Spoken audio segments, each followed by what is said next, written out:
Do you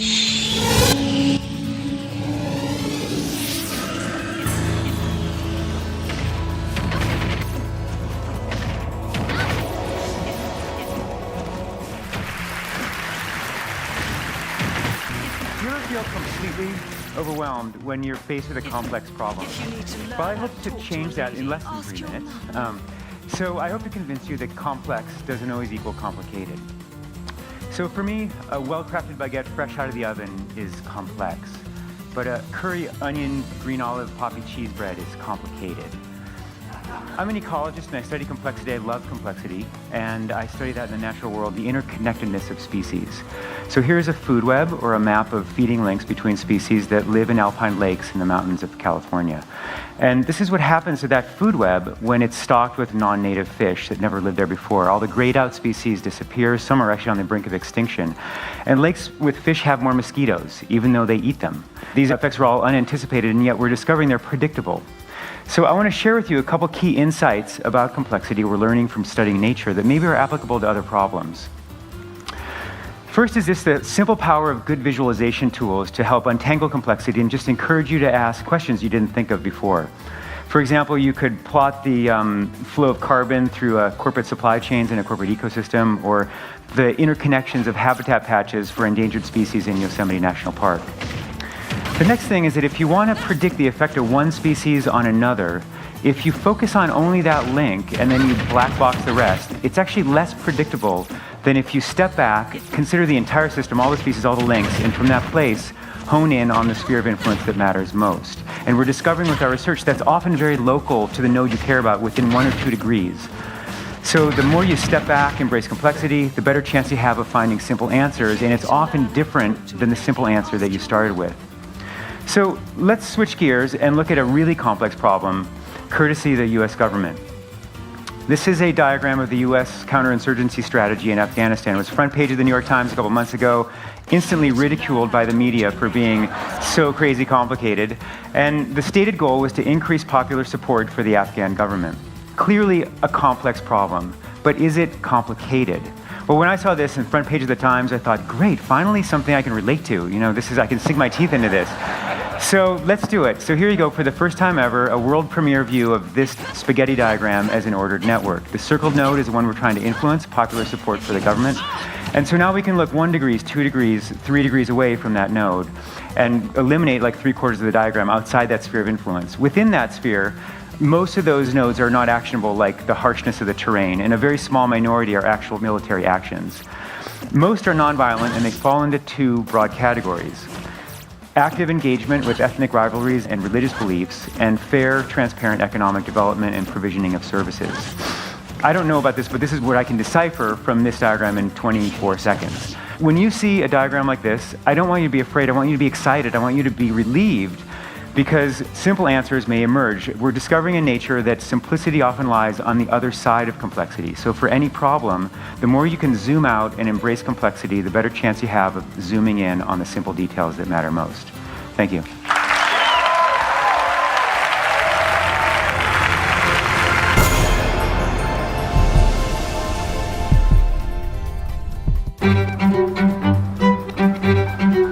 Doing the creative direction of the magazine. I work as a photographer. I also have been curating. I do anything and everything related to photography that I can. Dossier is a biannual art and culture journal. We know so many creative people, and we wanted to sort of give people a forum to do projects that they might not be able to do for other magazines.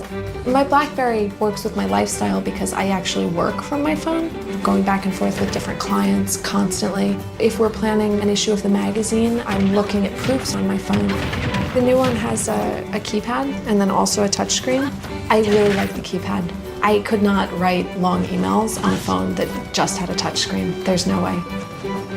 I started taking pictures seriously when I was about 17, but I just didn't think it was going to be my job. Up until very recently, all of my personal work was pictures of just like what was around me. If I'm sitting around with friends, I usually have my camera, I take a picture of what I see. Bones! Pony! He's like, I guess this is where you want me. The quality of the camera on the BlackBerry is definitely good enough that I can do almost anything I want online with it. I contribute to a couple different blogs aside from the dossier blog. A lot of times I'll just send them pictures from wherever I am taken with my BlackBerry. This is rainbow eucalyptus in Maui, and it grows by the side of the road. This is taken from the top of the Pompidou in Paris. It's the line to get in. That's a hedgehog in the souk in Marrakesh. It's the inside of my dog's mouth. I just travel a lot for work, you know. I have my phone with me everywhere I go. It works anywhere in the world, and that's awesome.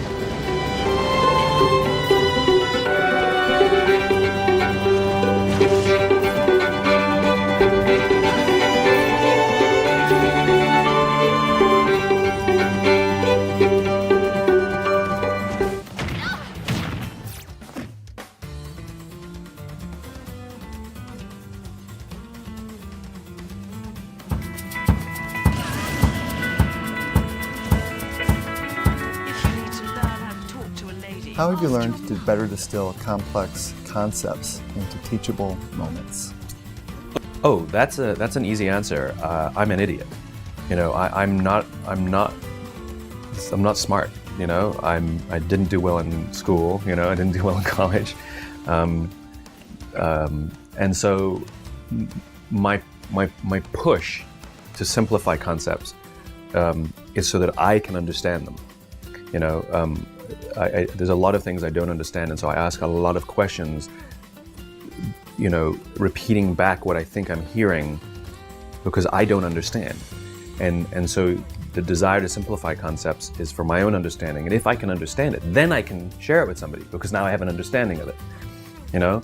And the good news is if you make something simple, then it's repeatable. And if you make something repeatable, then it's understandable. And the best part about that is at that point, others can share your thinking without you. You know, so many things that we're taught, whether from a teacher or somebody in industry or, you know, sitting down with your financial advisor, whoever, you can understand it. Hopefully, maybe you think you can for the moment that you're with them, but then go to explain what you just learned in the meeting. Yeah. And you're like, I don't know, that's what he said. I don't know, right? And so my desire is to be able to repeat something, which is why I need to dumb them down. You know, it's no great secret.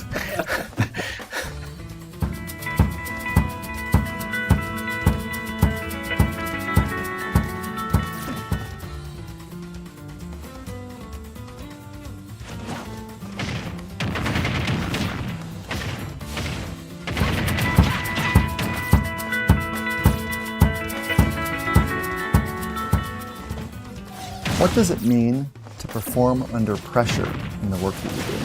Performing under pressure, whether it's me or anybody else, is the same. You know, I have the same pressures as anyone else. There's time, there's performance, there's financial. I mean, there's deadlines. My pressures are not unique. The situations may be different, or but everybody has the same kinds of pressures. But what I find fascinating is the interpretation of the stimuli. Let me explain. So I was watching the Olympics, this last Summer Olympics, and I was amazed at how bad the questions were that the reporters would ask all the athletes. And almost always, they asked the same question, whether they were about to compete or after they competed. Were you nervous, right? And to a T, all the athletes went, no, right? And what I realized is it's not that they're not nervous, it's their interpretation of what's happening in their bodies. I mean, what happens when you're nervous, right? Your heart rate starts to go, you sort of get a little tense, you get a little sweaty, right? You have expectation of what's coming, and we interpret that as, I'm nervous.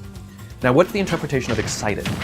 Your heart rate starts to go, you're anticipating what's coming, right? You get a little sort of like tense. It's all the same thing, it's the same stimuli. Except these athletes, these Olympic quality athletes, have learned to interpret the stimuli that the rest of us would say as nervous as excited. They all said the same thing. No, I'm not nervous, I'm excited. And so I've actually practiced it just to tell myself when I start to get nervous that this is excitement, And so I used to speak in front of a large audience and somebody would say, how do you feel? I used to say, a little nervous. Now when somebody says, how do you feel? I'm like, really excited actually. And it came from just sort of telling myself, no, this is excitement. And it becomes a little bit automatic later on. But it's kind of a remarkable thing. to deal with pressure by interpreting what your body is experiencing as excitement rather than nerves. And it's really kind of effective. It makes you want to rush forwards rather than pull back, and yet it's the same experience.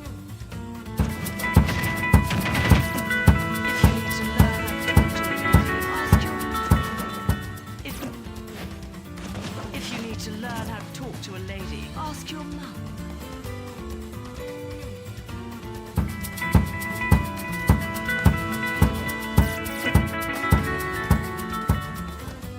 Why is trust a leadership skill that should be taught? That's a hard question. You can't teach people to trust. No. This is, I think, one of the reasons it's these subjects are dismissed as fluffy or unnecessary, is because they are inherently feelings. Trust is a feeling. That's what it is. Feelings. But that's what it is. Trust is a feeling, as is loyalty. These are feelings that we have towards people or organizations. And so, like all feelings, it's positive feelings, they have to be earned, and they evolve, and they take a series of actions to prove that you are worthy of trust.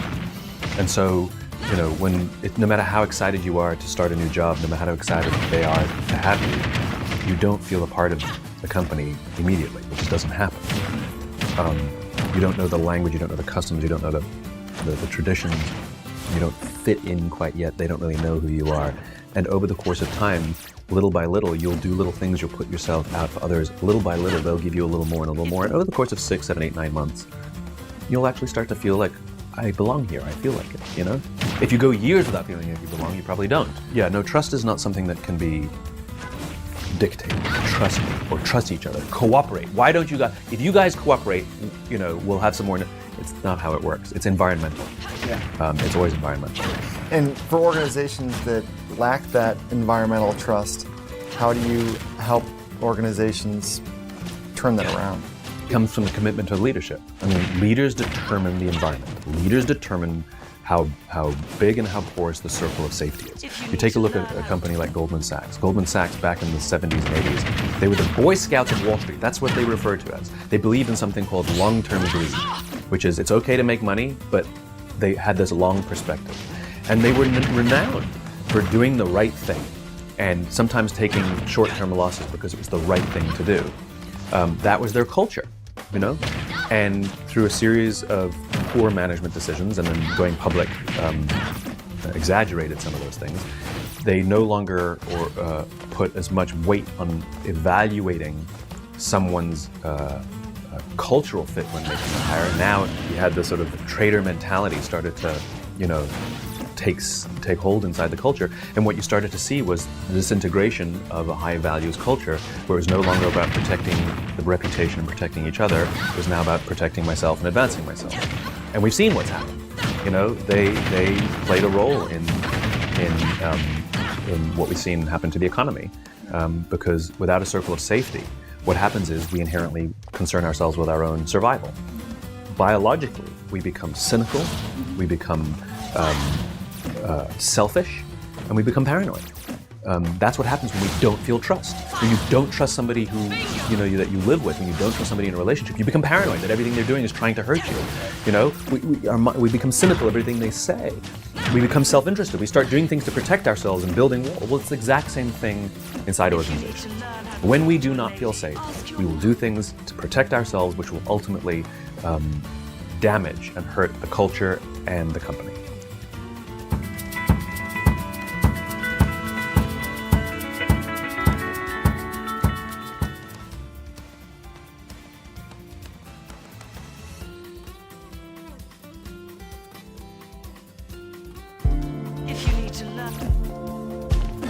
To me, this is a world is flat moment, that the people who've learned to game the system, that this discomfort that we feel, we actually are right. Like, they actually don't understand the game they're in. Business is an infinite game, and when you play with a finite mindset, lots of people suffer, including the companies that they themselves are trying to build. That's the great irony. The great irony is the way you build great companies is with an infinite mindset. The way you build great companies is by prioritizing people before profit. The way you build great companies is will before resources. Both things important, but there has to be this general leaning where we can feel when we come to work and feel like we're part of something bigger than ourselves, where we feel that our work and our effort is worth more than simply the money we make.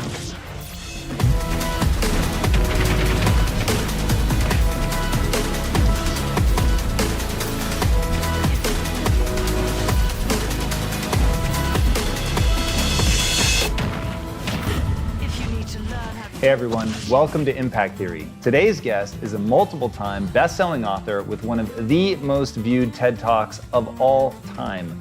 His talk, which popularized the notion of starting with why, has been viewed roughly 45 million times and translated into 48 languages.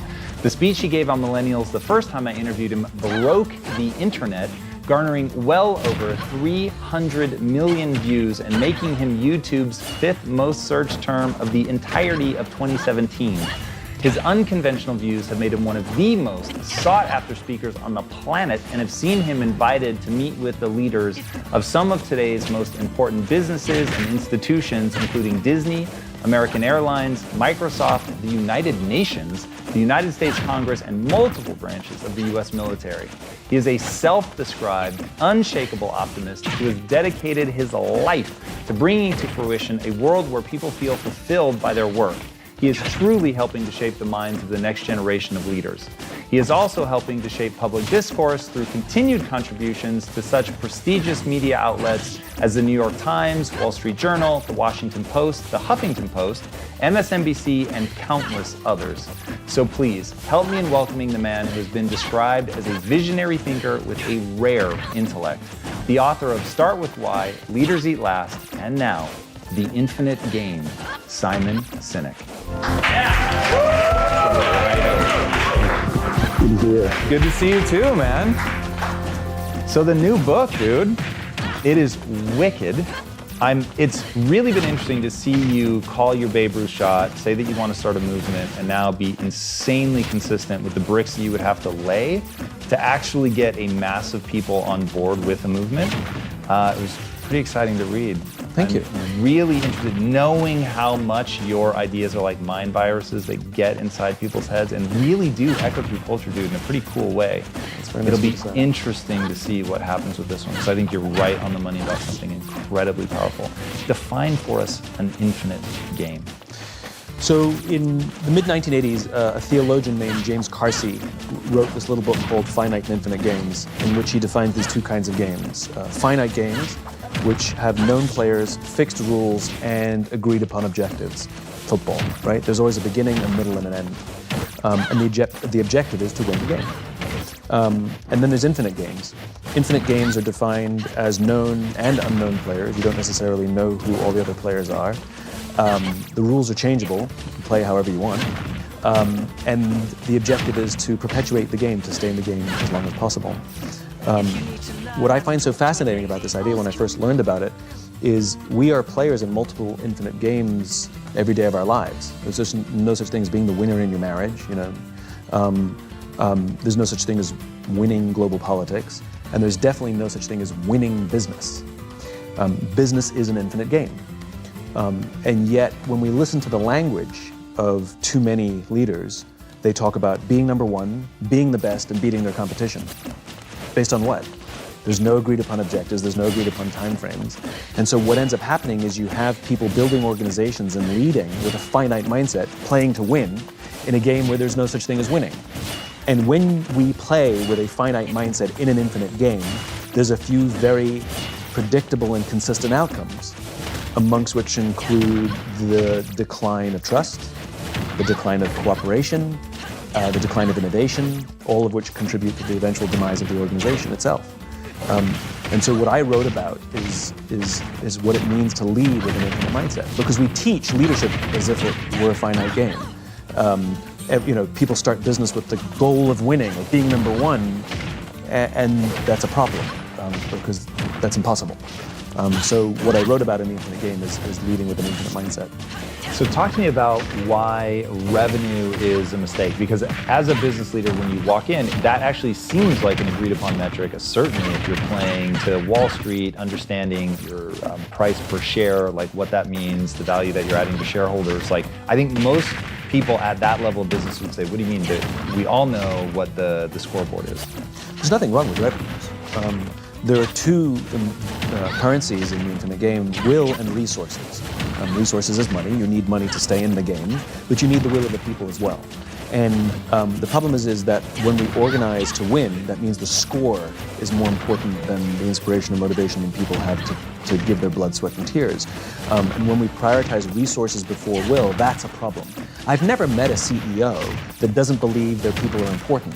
The problem is where on the priority list.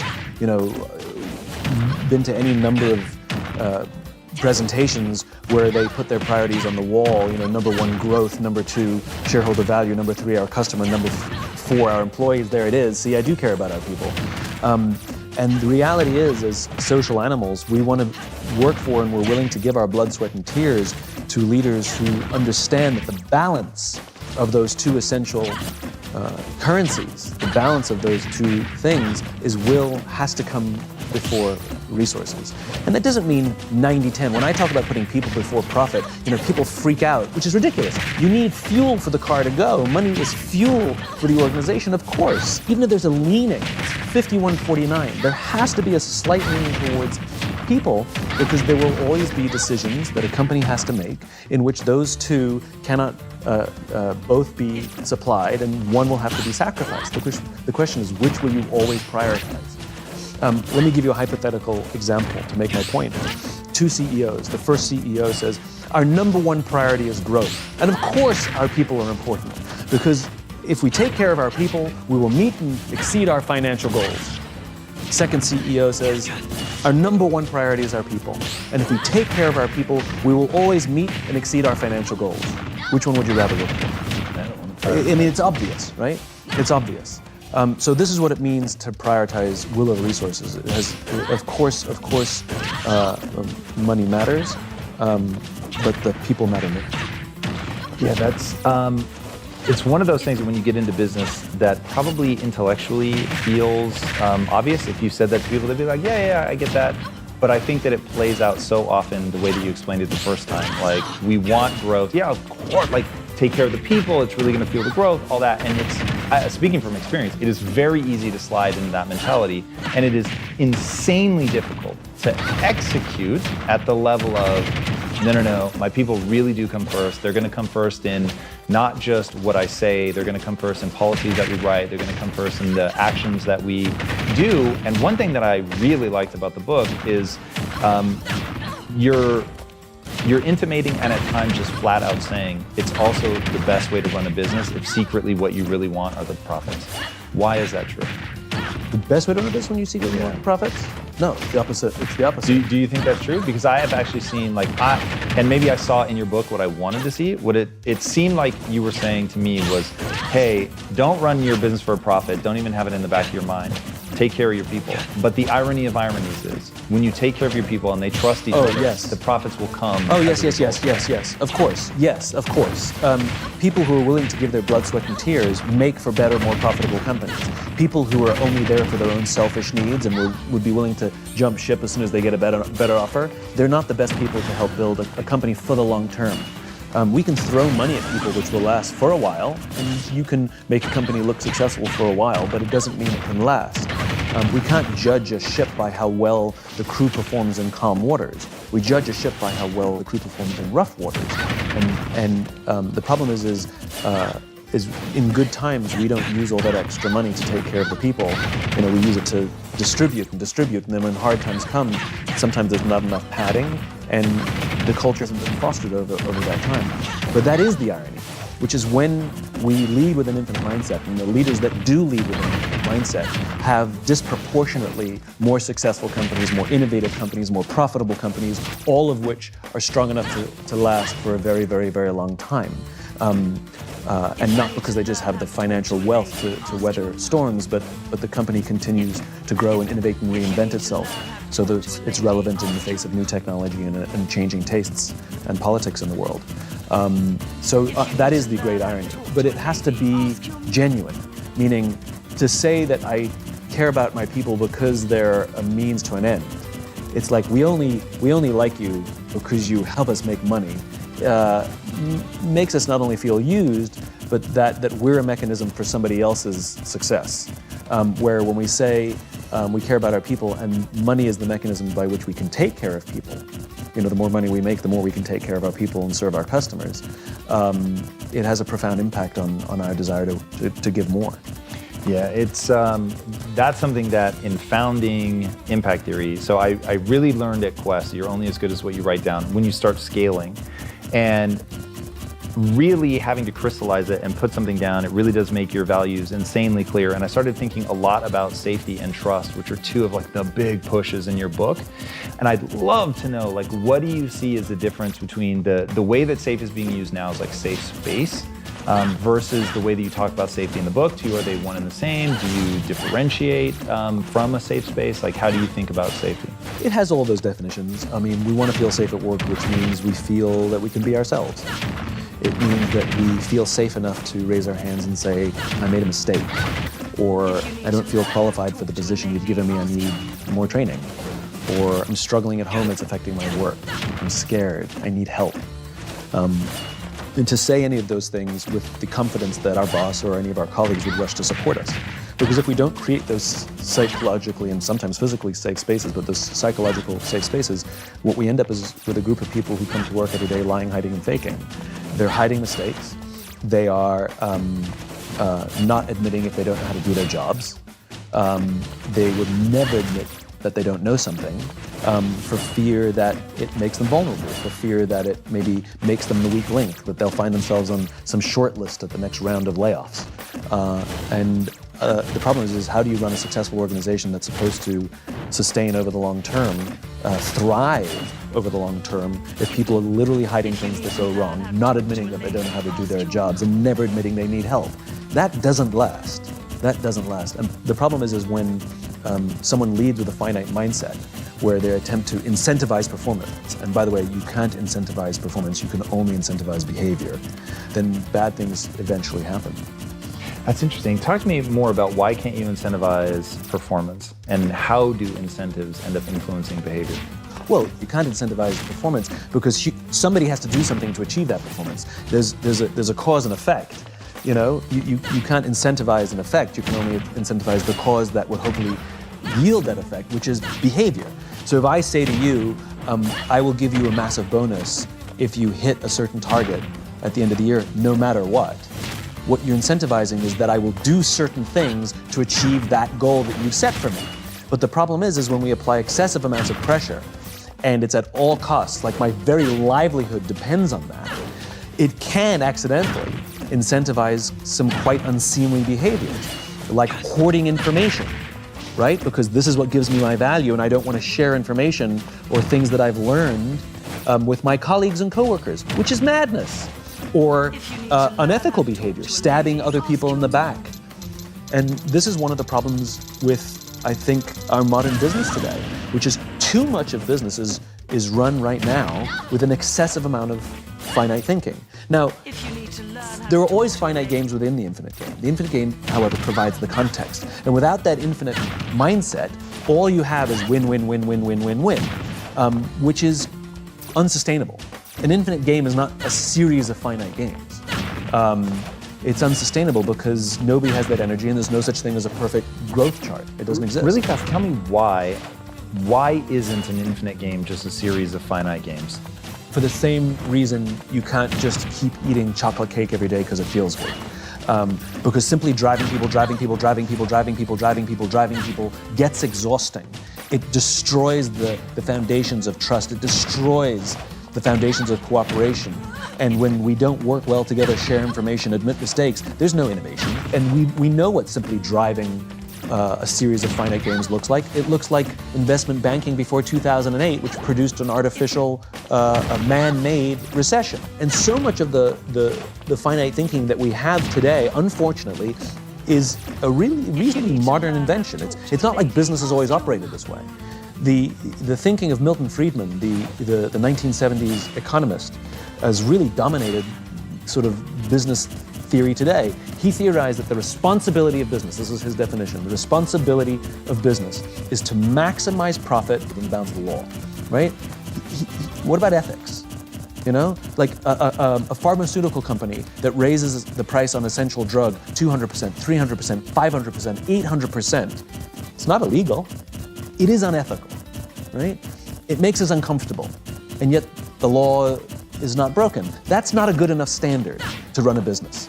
And it was his thinking that gave rise to the theory of shareholder supremacy, which was a theory proposed in the late 1970s, where we prioritize the wants, needs, and desires of a shareholder over the needs of the customer or the employee, which is like a coach who's trying to build a great team by doing what the fans want versus what the players need, right? That's basically shareholder supremacy. And as I said, it was just a theory proposed in the late 1970s that was popularized during the boom years of the 80s and 90s. Mass layoffs, where we use the livelihoods of human beings to meet arbitrary projections on an annualized basis at the end of the year, did not exist as a standard business practice prior to the 1980s. Did not exist. It was popularized during the 80s and 90s. The dismantling of Glass-Steagall, which was an act passed after the Great Depression to prevent another Great Depression from happening, and by the way, was extremely effective. Between the dismantling of the Glass-Steagall in the 80s and 90s and the Great Depression, there were a total of 0 stock market crashes. Since the dismantling, all in the name of corporate profit, we've had 3. We had the dot-com boom, Black Monday in 2008. In other words, when we play simply with a finite mindset, we actually do long-term damage to our own system that's supposed to benefit all of us. And I find that upsetting. We've seen the rise of Milton's, of Friedman's thinking, rather. And like I said, his theories dominate business today. And we feel it. Not only have we had those stock market crashes, but anybody who goes to work today, there's a general feeling of unease, especially if you work for a company that embraces annual or even quarterly layoffs to meet arbitrary projections. Keep in mind, a lot of the companies that employ mass layoffs are profitable, just not as profitable as they would like. It's not like they're losing money and they had to do this to save the sinking ship. That's something completely different. These are highly profitable companies that missed a projection, and so they laid people off so they could meet that projection. There's something fundamentally wrong with that. And we know it because we feel it at work. We see this decline of trust. We are not loyal to our companies anymore. Why would we be? They're not loyal to us. And leaders set the tone. So when companies are loyal to us, we will give loyalty back to them. When they're not loyal to us, why would we be loyal to them? I'm tired of CEOs telling me that millennials these days don't stick around very long. Well, why would they if you don't offer them any kind of loyalty back? And it's not for the people to prove to you that they're loyal, it's the other way around. Leaders set the tone.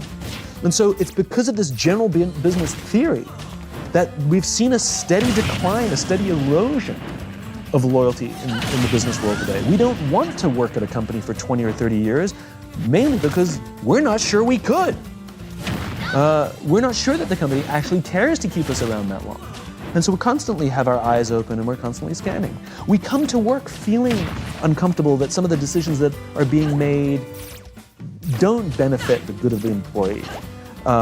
That it really benefits this artificial constituency that we call the shareholder, which is really just a bunch of institutional investors. There's this shareholder myth because there's been a steady decline of the middle class being involved in the stock market for years. And the whole point of the stock market was that we all get to share in the wealth that we helped build, because it's on the back of average Joe employees that produced the great wealth in the nation. And the whole point of the stock market, the genius of the modern day corporation, the genius of the public company, was that we all get to share in the wealth that we're helping produce. Unfortunately, over the course of the 80s and 90s, we've seen systems produced where we're seeing the general population, the middle class, actually be less included in that success.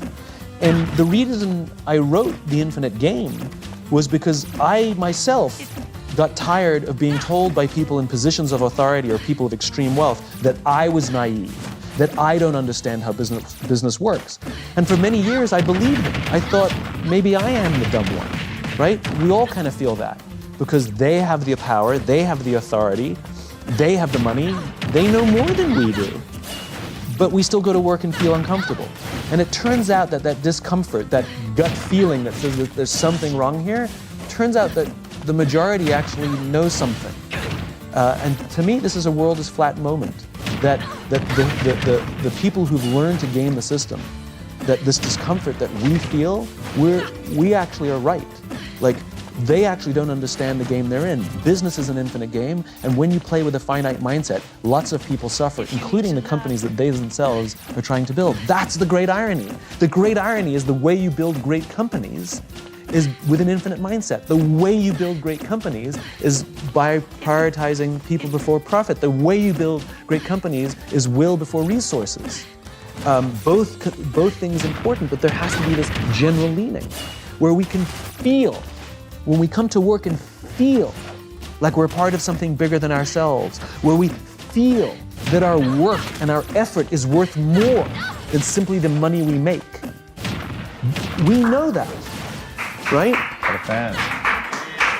And so for me, I got tired of being told I was naive. I got tired of being told that I don't understand how business works. And it turns out that me and the majority of people actually understand more. We may not understand the mechanics, but we understand that what's happening isn't right. It doesn't feel right. Did you have a breakthrough moment? Like, what was the thing that made you go, actually, I'm not wrong?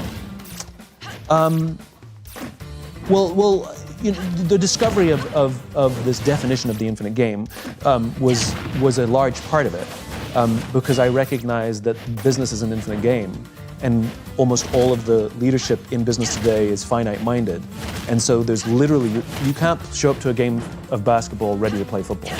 Like, it's not going to go well. We overuse sports analogies in business, but sports has beginning, middle, and end. There actually is a finish line, right? We overuse the analogies. They're incorrect analogies. You know, running a business is the same as getting healthy. It's a lifestyle. Leadership is a lifestyle. An infinite mindset is a lifestyle, right? So, for example, you can't get healthy by going to the gym for 9 hours. It doesn't work, right? But if you go every single day for 20 minutes, you'll absolutely get into shape, 100%. But I don't know when, and it's different times for different people, right? And leading is the same thing. You can absolutely have fitness goals. You can absolutely have finite goals within the infinite context of being healthy. But there's a practice that you have to do. You have to get enough sleep. You have to go to the gym. You have to eat well. You have to protect your relationships, you know, because healthy relationships really matter to our health. And you have to do all those things vigilantly. And if you miss your health goal, it's okay. You keep working at it and you know you will hit it. Business is the same. Who says that you have to meet this goal on this arbitrary date? Now, it helps to drive and it's good to have incentives, and we're very goal-oriented species. That's fine. But if we miss the thing, it's fine. We just keep working towards it. Like, they're guidance. They're not absolutes, because they're arbitrary dates and arbitrary numbers. And even if you do hit your fitness goal, you don't get to stop working out. You have to keep going for the rest of your life, right? And this is what leading with an infinite mindset means. Here's an example. This is a normal scenario in business, right? We will give a team a target, a goal, to hit by a certain time frame, usually a year, because that's usually when we pay taxes, right? That's the only reason things are done in years, right? If we pay taxes every 18 months, all the goals would be 18 months, right? So we usually give people a financial target, and there's two teams. One that is driven solely by hitting that goal, because all they care about is getting their bonus at the end of that goal. Morale is up and down. If they happen to have a good month, morale is up. If they have a bad month, morale is down. Retention is terrible. They can't hold on to employees. Nobody really trusts each other. The boss is toxic. And right before the end of the financial year, they have some mad push where they're dropping prices all over the place and they manage to drive revenues and hit the goal, right? The problem is we bonus that team. We bonus that leader because of the goal they hit, right? And basically what we're doing is spreading a message to the rest of the company saying, we don't care how you get there. We don't care if you step on your people. We don't care if you act unethically. If you hit your number, you're going to do very well in this company. Versus another team that's doing extremely well. It's good, steady, slow growth, like really on target, you know? Not the highs and lows, the peaks and valleys. Morale is super high. Retention is amazing. It's a model team. They trust each other. They share information. And they miss their goal on the agreed upon date. right? At the end of the year, they're just shy of it. But clearly, you can see from the trend data, they're going to hit it at 13 or 14 months. The problem is we don't give that person anything. We don't give that team anything, right? And this is part of the problem. When you have an infinite mindset, absolutely have the goals, but the trend matters more. How you get there matters as much, if not more.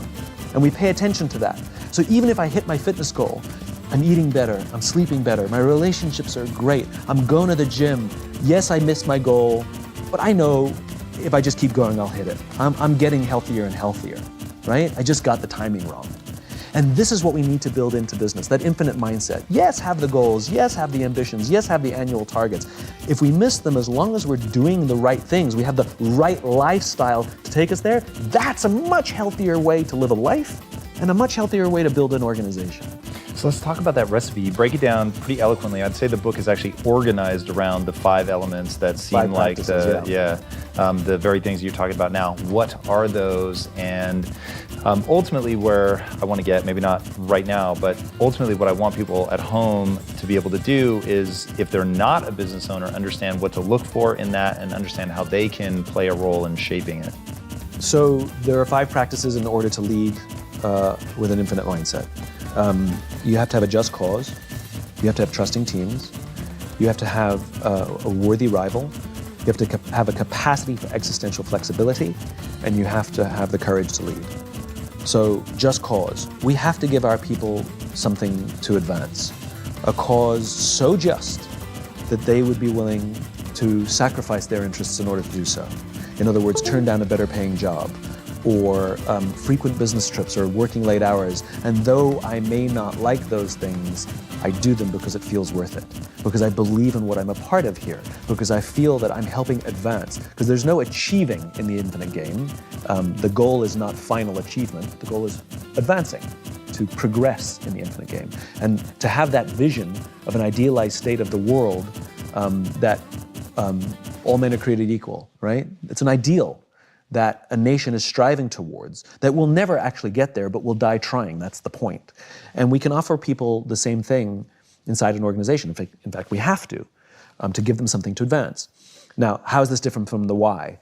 A why comes from the past. It is an origin story. Every single one of us has our own unique why. It is our birthright. It comes from the sum total of how we were raised as kids. It is objective. You have one, and you have one for the rest of your life. The only one, right? And the rest of our lives are about making the decisions that help us keep in balance with our why.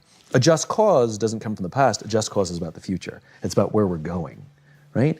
You can have multiple just causes. You can have one professionally, you can have one personally, you can have one for your family, you can have one for your church. And we're involved in all of these.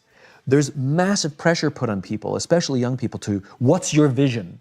Well, we're not all Steve Jobs and Bill Gates. We're not all visionaries. We don't have to have a vision, but we do have to find a vision, that we can find someone else's vision, and we are so compelled by it that we want to make it our own. That's what it means to go work for a company with a visionary leader, that we believe in that vision so clearly that we take their vision and we make it our own. And we will happily contribute our work, our effort, in order to advance what is now my vision. Right? Martin Luther King had a vision. He stood on the steps of the Lincoln Memorial and told us his vision, but his vision became our vision. So I may not have come up with that vision, but I found it, and I'd like to devote time and energy to help advance it, even beyond him. We have to give our people a just cause. We have to have trusting teams. We have to create environments inside our organizations in which people feel psychologically safe enough to raise their hands and say, I made a mistake or I need help. The absence of trusting teams means we have groups of people lying, hiding, and faking. And that comes from good old-fashioned leadership. Leadership is not about being in charge. It's about taking care of those in our charge. And the very responsibility of a leader is not to drive performance. Leaders are not responsible for the results. Leaders are responsible for the people who are responsible for the results. And the problem is we don't teach people how to lead. Right? When you're very, very junior, we give people tons of training how to do their jobs. Some people get advanced degrees how to do their jobs so that they'll be good at them. And if you're really good at your job, we'll promote you. And eventually you get promoted to a position where you're now responsible for the people who do the job you used to do, and we don't teach you how to do that. So how can we expect people to be good at their jobs if we don't train them how to do it? Like, would you go see a doctor that didn't go to medical school? No. So why would we work for a leader who has no training in being a leader? That's why we get managers. That's why we get micromanagers. That's why we get toxicity. It's not because they're bad people. It's because they don't know what they're doing. And they're making it up as they go along. And those lucky times that we get to work for a great leader, well, they were lucky that they probably had a great leader before them, or they learned it somewhere else. Or maybe they had a terrible leader and they committed to do the total opposite of everything. The point is, they learned it. Well, we have to teach leadership so that leaders can create environments in which all of us can work to our natural best. That produces trusting teams. I don't want to derail because we have 3 more, but I think this is so important. What, in a crash course format, like what does that type of leadership look like? How do you create the environment where people are going to thrive and create those results that you're talking about? You're asking me the question, what does it mean to be healthy? You're asking me the question, what does it mean to be a great parent? Like, I don't have 5 things to be a great parent, right? It's a lifestyle. And it comes number 1 with the commitment that I'm responsible for the life of another human being, the growth of another human being. The closest thing to leadership is parenting. You have to be an infinite student of parenting.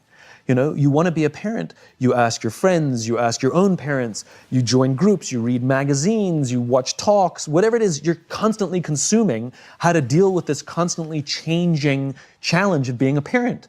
And it's ups and downs and successes and failures.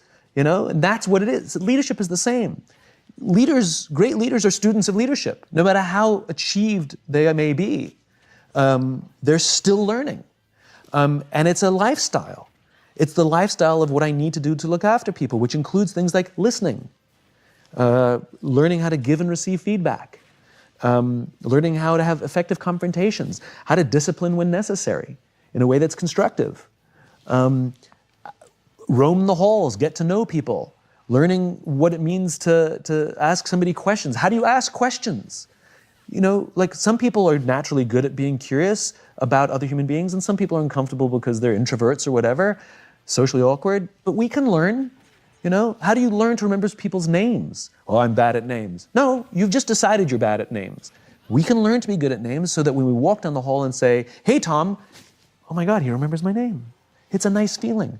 It's a lifestyle. It's a lifestyle. There are many, many things we have to do and constantly work on to be a great leader to create that environment. That's pretty damn good. I'll take that. All right, so that was 2, trusting teams. Yep. 3. Worthy rivals. This one's a funny one. This one I actually get more questions on than any of the others, believe it or not. I love the way you rolled it out in the book. So I'll tell the story. So there's another guy who does what I do. He's extremely well respected. He does extremely good work. I hate him. You know, he's always been very nice to me when I've seen him professionally. I have an irrational hatred of him. And whenever his name comes up, it drives me nuts. Like people bring it, like we hired him, and I was like, good, you know. And because I hate him. I'm really competitive with him. And so I will go online and look at my book rankings, and I'll immediately check his. And mind you, I don't look at anybody else's, just his. And if I'm ahead, I've got this like smug feeling. And if he's ahead, I get really pissed off, you know? So anyway, we had the opportunity to speak at the same event. I don't mean like me in the morning, him in the afternoon. Like we were interviewed together on the stage. And the interviewer thought it would be fun if we introduced each other. And so I went first. And then I looked at him and I said, you make me really insecure. All of your strengths are all of my weaknesses. And when your name comes up, it makes me really uncomfortable. And he looked at me and he said, funny, I feel the same about you. The reason I had such an irrational hatred of him had nothing to do with him. It had to do with me. He's my worthy rival. His strengths revealed to me my own weaknesses. And instead of confronting and taking a hard look at myself and evaluating those weaknesses and working on those weaknesses, it was much easier to take all of that negative energy and direct it towards him. In other words, to be competitive, to want to beat him, right? It was a very cathartic experience. We've since become very close friends, have worked together. I no longer check his book rankings. And because we share the same cause, we can actually work together. And so what I recognized was so often in business we have these competitors, sometimes on our own teams, that we want to beat them. We've all had the experience where one of our colleagues got a promotion and we got upset, we got angry. We got angry at somebody else's success. Think about that for a second. Why couldn't we share in the joy, right? What is it about them that's being revealed in us? That's the problem, right? And so having worthy rivals, instead of competitors are other players we set out to beat. But the problem with that is there's no finish line. And so if we're obsessed with beating the other company, then at some point, sure, you're ahead in whatever metric you chose, until when, right? At what expense, at what cost? That's not sustainable. But rather, the other players inside our industry, outside our industry, on our own teams, we can choose our own worthy rivals. Their strengths reveal to us our weaknesses, and by having our weaknesses revealed to us, it means we have the opportunity to grow and improve. And the infinite game, at its core, is basically a game of constant improvement. And so our worthy rivals reveal to us our weaknesses and our opportunities to improve. Yeah, that's one of the areas where switching your mindset really has a powerful impact and beginning to change the way that you think. That one, and I mean, oh God, all these are pretty powerful. The next one, the existential flexibility. This one maybe has the headiest title. What is it, and how do we watch out for it? Existential flexibility is the willingness to make profound strategic shifts in order to advance your cause, 180 degrees, right? This is not the daily flexibility that you need in business. A leader, or even us as individuals, may never have to perform an existential flex, and at most you might ever have to do it in an entire career once, or never. But the responsibility of any leader is to prepare their organizations for an existential flex should it need to happen. So what is an existential flex? So the best case is really Steve Jobs and his just cause. Jobs and Wozniak had a very clear just cause, which is to empower individuals to stand up to Big Brother, right? They're revolutionaries at heart. And they saw the personal computer as a brilliant tool to help them advance that, to empower individuals to stand up to Big Brother. And Steve Wozniak imagined a time in which an individual could compete in business against a corporation thanks to a personal computer. Prescient, right?